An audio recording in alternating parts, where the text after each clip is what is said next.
Guns. Should we ban guns? Guns should not be allowed in the U.S. Guns can cause more death than any other weapons. Lots of deaths are caused by guns.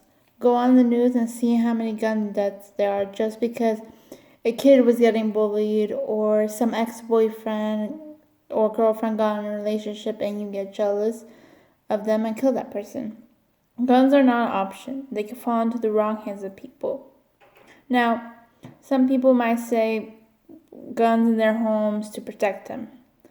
But let's say, for example, what happens when a 3-year-old finds a gun on their floorboards or finds a gun on the coffee table and decides to play with it? Kids are curious. That puts the child and you in danger if the gun goes off.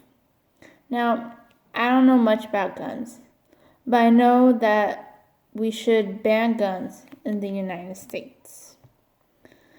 Now, according to debateeurope.eu, there were 427 mass shootings in the United States in 2017, and more than 15,000 people were killed in firearm-related incidents. Over 30,000 people were injured.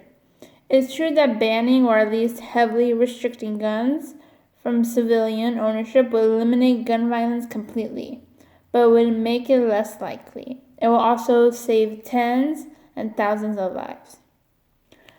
Guns should be banned in the United States because of violence and death. It is very, very rare for mass shooters to be stopped by an armed civilian.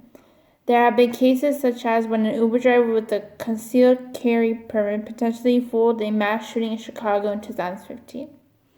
However, in the event of mass shooting, armed citizens could actually make the situation worse by confusing first responders and people around them about who the shooter is. In addition, gun owners are more likely to accidentally shoot a family member than they are an intruder. Guns are not defense against truancy. The rule of the law is only defense against truancy. The idea that armed militaries could overthrow a professional army is laughable. It might have worked in the olden days, in the 18th century.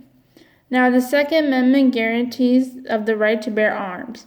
There will be little point in discussing the complex question of the constitutionality of gun restrictions, however, unless there were good reasons for implementing them in the first place.